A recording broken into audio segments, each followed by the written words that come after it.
Bismillahirrahmanirrahim. Assalamualaikum warahmatullahi wabarakatuh.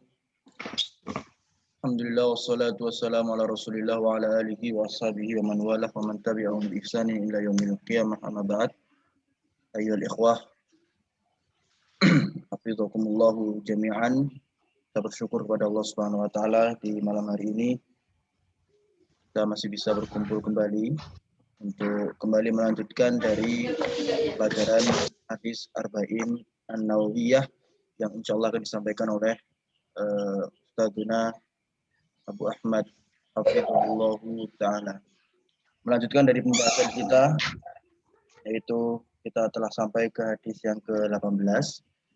Maka dari itu, untuk semua ikhwah bisa mempersiapkan alat tulisnya dan mencatat faedah-faedah yang akan disampaikan oleh Ustaz Abu Ahmad hafizahullah.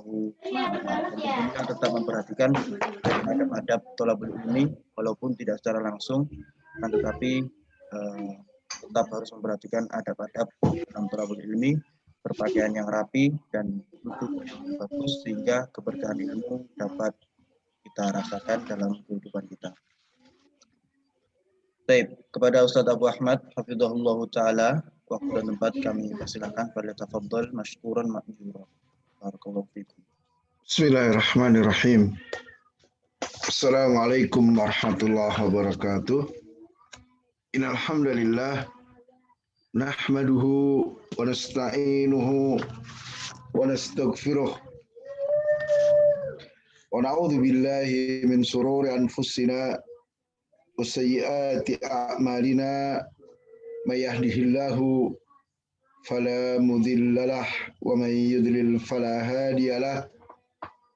Asyhadu an la ilaha illallah wa asyhadu anna Muhammadan abduhu wa rasuluh amma ba'd. Al-ikhwah arsyadakumullah li ta'atillahi jalla wa ala.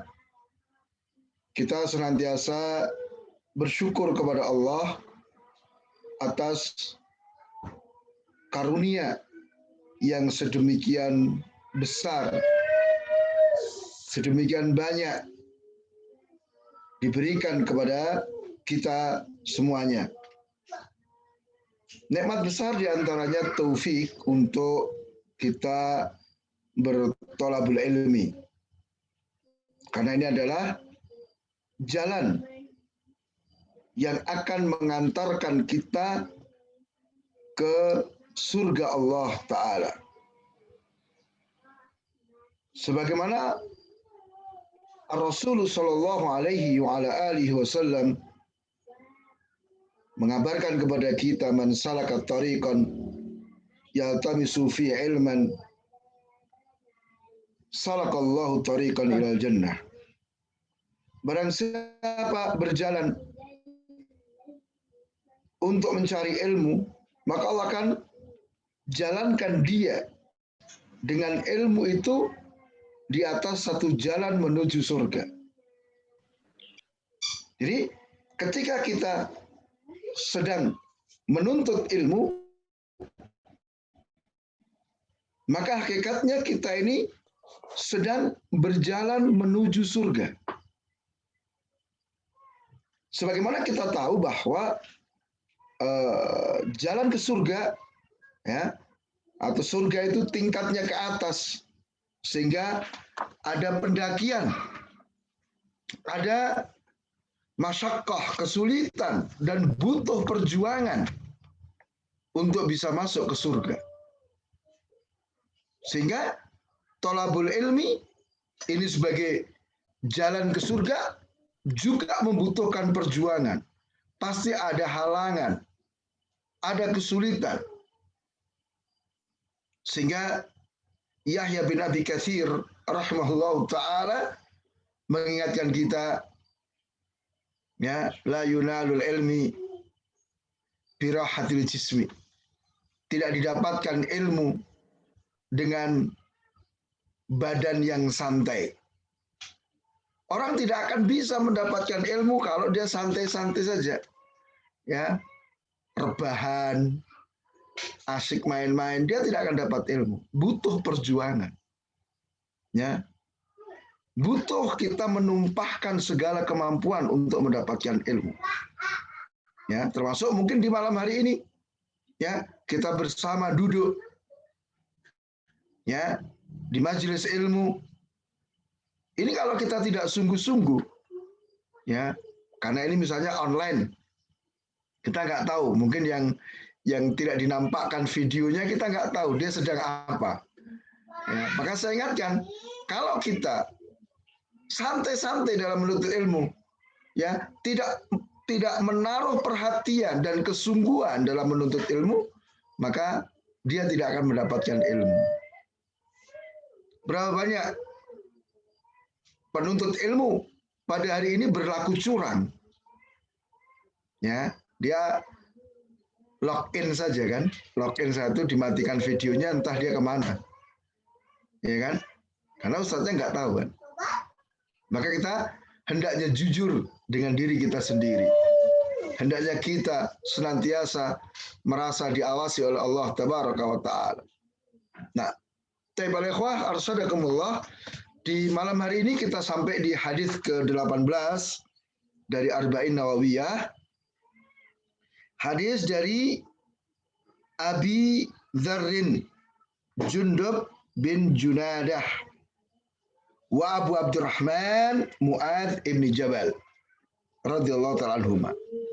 Ya, dari Abu Dzar, ini kunyahnya. Beliau dikenal dengan nama kunyahnya. Abu Dzar. Nama aslinya sama Jundub ibnu Junadah. Nama aslinya. Jundub, bapaknya Junadah. Dan Abu Abdurrahman Mu'adz bin Jabal. Nah, sedangkan sahabi kedua ini lebih dikenal dengan namanya Mu'adz bin Jabal. Ya, banyak yang tidak tahu nama kunyahnya siapa. Ya, nama beliau kunyahnya Abu Abdurrahman. Ya. An Rasulillah sallallahu alaihi wasallam, dari Rasulullah sallallahu alaihi wasallam. Ya. Beliau mengatakan ittaqillaha haitsu ma kunta wa atbi sayyi'atal hasanata tamhuha wa khaliqin nas bi khuluqin hasanin. Bertakwalah kepada Allah haitsu ma kunta. Ikutilah kejelekan dengan kebaikan yang akan menghapusnya. Pergaulilah manusia dengan akhlak yang baik. Ya, rawahu Tirmidzi, diriwayatkan oleh Imam Tirmidzi, dan beliau katakan hadisun hasanun. Hadis yang hasan. Dalam riwayat yang katakan hadisun hasanun sahih. Nah, ya, ini ada sedikit perbedaan di kalangan para ulama bahwa sebetulnya hadis ini hanya datang dari Abu Dzar radhiyallahu ta'ala anhu. Ya, riwayat yang melalui jalur Mu'adz radhiyallahu ta'ala anhu semuanya lemah terkait dengan hadis ini. Jadi yang sahih itu adalah dari Abu Dzar saja. Nah, ya. Kemudian al-ikhwah rahimakumullah, di dalam hadis ini Rasulullah menyebutkan tentang dua hak yang harus ditunaikan, dilaksanakan oleh seorang hamba. Dua hak. Yang pertama adalah hak Allah Ta'ala. Yang kedua adalah hak sesama manusia. Ya. Hak Allah Ta'ala itu terdapat pada kalimat ittaqillaha haitsuma kunta wa atbi sayyi'atal hasanata tamhuha. Bertakwalah kepada Allah haitsuma kunta. Ya, jadi seorang hamba dia wajib bertakwa kepada Allah. Ya. Takwa itu apa?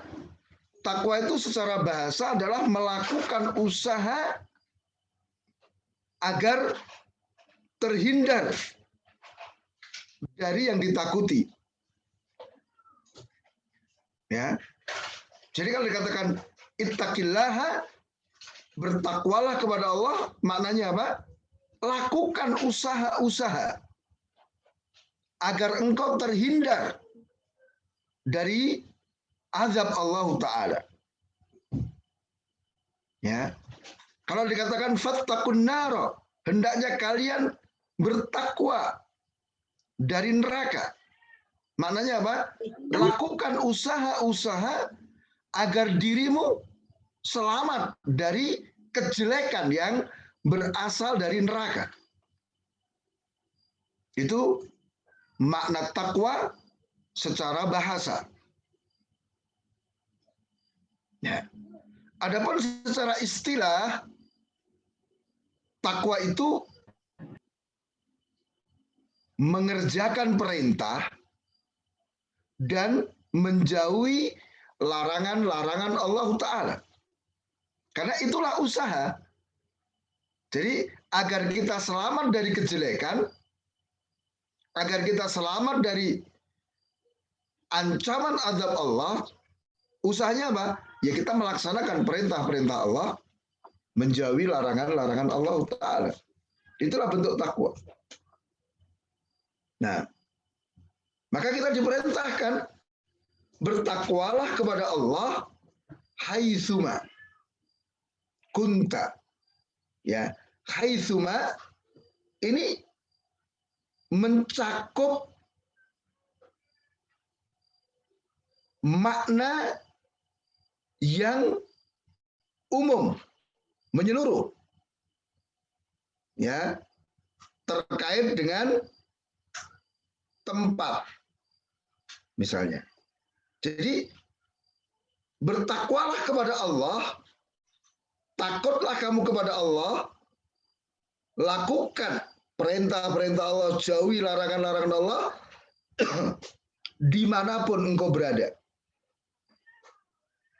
Di rumah, di masjid, di pasar, di jalan, pokoknya dimanapun engkau berada, lakukan takwa Allah. Juga mencakup waktu, keseluruhan waktu, pagi, siang, sore, malam, ya kan? Kapanpun hendaknya engkau bertakwa kepada Allah. Juga mencakup keadaan. Bertakwalah kepada Allah dalam segala keadaan yang kamu alami. Ketika kamu senang mendapat nikmat atau kamu lagi susah mendapatkan musibah, hendaknya senantiasa bertakwa kepada Allah. Ketika kamu sendirian, ketika kamu bersama orang, hendaknya senantiasa bertakwa kepada Allah Tabaraka wa Ta'ala. Nah, jangan sampai kita ini bertakwa hanya ketika di hadapan manusia. Ketika sendirian, hilang takwanya, itu enggak. Juga haitsuma kunta mencakup kondisi dalam hal apapun. Ya, ketika engkau bicara, ketika engkau berbuat, dalam hal berpakaian, dalam hal bermuamalah, dalam hal ibadah, ya. Jadi dalam hal apapun hendaknya kalian menjaga ketakwaan. Misalnya dalam hal berpakaian, ya hendaknya bentuk takwanya apa? Ya kita memakai pakaian yang menutup aurat.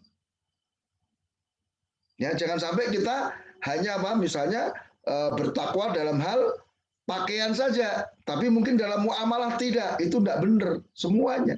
Haitsuma itu maknanya umum, mencakup tadi apa? Waktu, tempat, kondisi, ya, perkara, ya. Jadi kita diminta untuk bertakwa kepada Allah. Ya. Kemudian hak kedua dari Allah yang harus kita tunaikan apa? Wa'adbi sayyi'atal hasanata tamhuha. Ikutilah perbuatan jelek dengan perbuatan baik yang akan menghapusnya. Bagaimanapun kita berusaha untuk bertakwa, pasti kita akan mengalami ketergelinciran. Ya. Ada di satu ayat, mungkin ada yang hafal, perintah untuk istiqamah, lalu diikuti perintah untuk beristighfar. Man yahfad hadil ayat.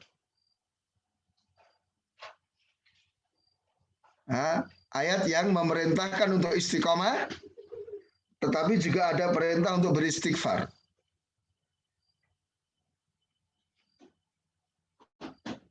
Man yahfad wahid minkum. Rausi. Fastaqim kama umirta wa man taba ma'aka wa la tataghaw.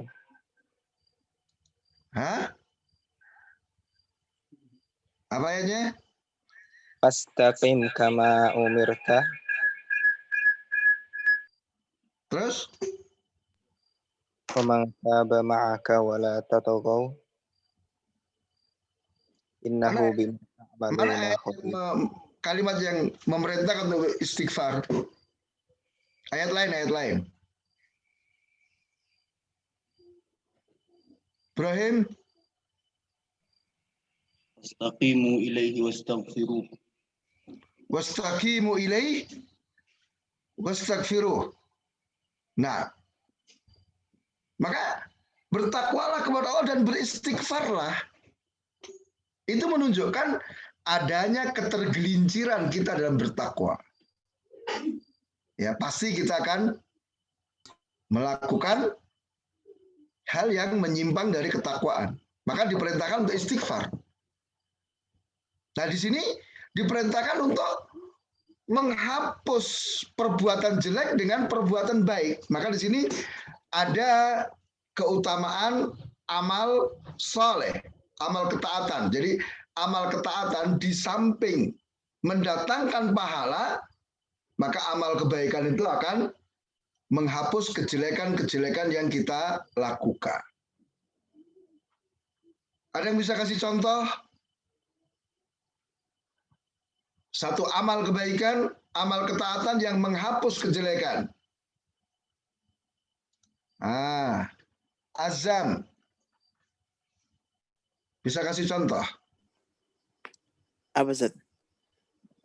Amal ketaatan yang bisa menghapus kejelekan. Apa contohnya?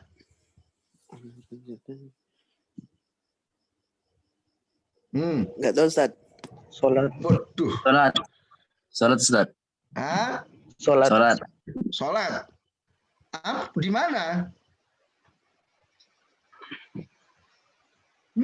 Apa dalilnya? Salat menghapuskan kejelekan. Sedekah. Sedekah. Mana dalilnya? Istighfar. Tudfi'ul khati'ata kama tudfi'ul ma'un nar. Nah. Barakallahu fiik. Salat menghapus kejelekan enggak? Menghapus tak? Rasulullah memberikan permisalan apa hadisnya? Seandainya ada sungai penuh dengan air yang jernih di depan rumahmu, kemudian kamu mandi di sungai itu sebanyak 5 kali dalam sehari, masih tersisa kotoran pada tubuhmu? Nah, itulah sholat. Haji.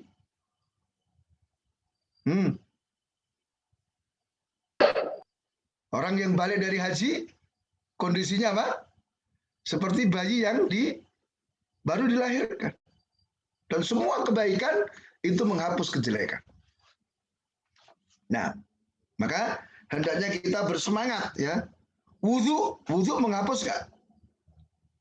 Hadis tentang keutamaan wudhu kan. Nah, mencuci tangan akan keluar dosa-dosa dilakukan oleh tangan. Mencuci wajah akan keluar dosa-dosa dilakukan oleh wajah. Ya kan? Maka hendaknya kita semangat dalam mengerjakan amal kebaikan. Karena amal kebaikan tidak sekedar mendatangkan pahala, tetapi juga hapus dosa-dosa kita. Nah, jadi hendaknya kita memaksudkan amal kebaikan yang kita lakukan itu dua. Mendapatkan pahala dari Allah. Yang kedua adalah apa? Untuk menghapus dosa-dosa kita. Nah, kemudian hak kedua yang harus dilaksanakan oleh seorang hamba, wa khaliqin nasa bi khuluqin hasanin. Hendaknya engkau pergauli manusia dengan akhlak yang mulia. Nah, ya, akhlak itu secara umum bermakna agama.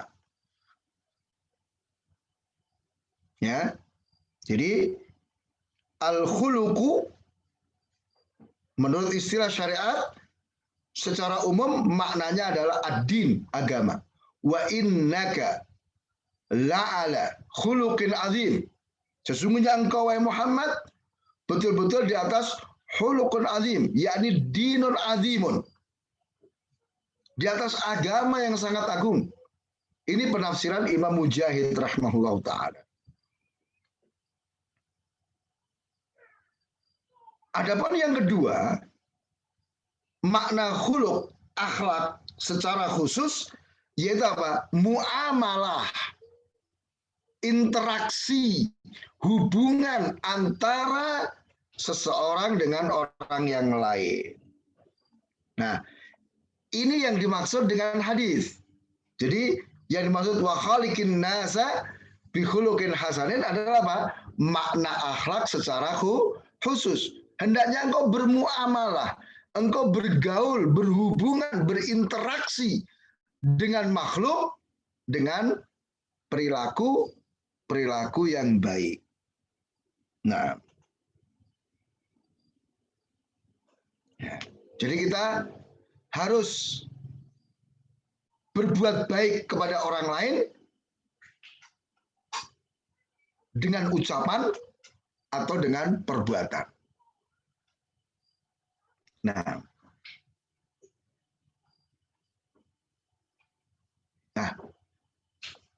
dasar dari akhlak itu disebutkan di surat Al-A'raf, di mana Allah Ta'ala katakan, khudhil afwa wa'mur bil urf wa'arid anil jahilin. Ini dasar akhlak kepada manusia. Khudhil afwa, berilah maaf. Ya. Berikan maaf kepada manusia. Kemudian perintahkan mereka kepada kebaikan dan tinggalkan orang-orang yang bodoh. Nah, jadi terkait muamalah kita terhadap apa yang dilakukan oleh manusia kepada kita, maka kita yang pertama tadi, berikan pemaafan. Ya. Karena apa yang dilakukan oleh manusia kepada kita itu tidak semuanya mesti baik kepada kita. Maka kalau ada orang yang melakukan kejelekan, gangguan kepada kita, maka apa? Khudhil afwa. Ambillah pemaafan untuknya. Ya, jadi mensikapi perbuatan manusia kepada diri kita, khudhil afwa. Sedangkan apa yang kita lakukan kepada manusia, itu yang kedua, yaitu apa? Wa'mur bil urf. Hendaknya kita senantiasa memerintahkan kepada kebaikan. Gitu. Ya, jadi kita perintahkan kepada siapapun untuk melakukan kebaikan. Wa'mur bil urf. Kemudian apa? Tinggalkan orang-orang bodoh. Kenapa? Karena orang-orang bodoh ini tidak ada manfaatnya kita bergaul dengan mereka.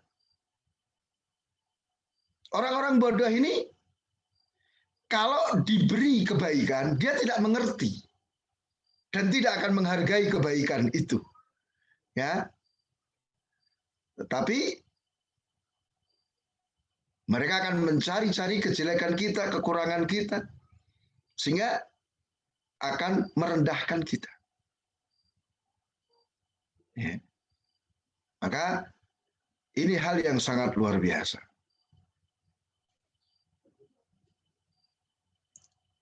Dan terkait dengan hadis ini, ya, Syekhul Islam Ibnu Taimiyah menulis satu risalah, yaitu Al-Wasiyatus Sughra. Ya, jadi kalau yang ingin lebih dalam tentang hadis ini, ada tulisan Al-Wasiyatus Sughra dan sudah ada syarahnya juga, Sahih Ibnu Hamad. Nah, jadi al-ikhwah rahimakumullah, hadis yang pendek tapi ini luar biasa. Kalau kita pahami dan kita jalankan hadis ini, kita pasti akan masuk surga. Ya, kita pasti akan masuk surga, nggak mungkin enggak. Ya, tadi ittaqillah haitsma kunta. Itu udah semuanya lengkap itu. Ya, dan juga sudah ada solusi ketika kita misalnya tergelincir di takwa, hendaknya kita segera melakukan amal kebaikan. Taubat, istighfar, kemudian mengerjakan amal-amal kebaikan yang lainnya. Nah, kemudian termasuk takwa juga adalah apa? Ya, kita mempergauli manusia dengan pergaulan yang baik. Nah, satu hadis di malam hari ini al-ikhwah, karena saya harus ada persiapan untuk besok pagi. Waktu masih 2 menit, tafadhol kalau ada pertanyaan. Tafadholu ayyuhal ikhwah, kalau masih ada pertanyaan. Mungkin 1 pertanyaan atau 2 pertanyaan di malam hari ini.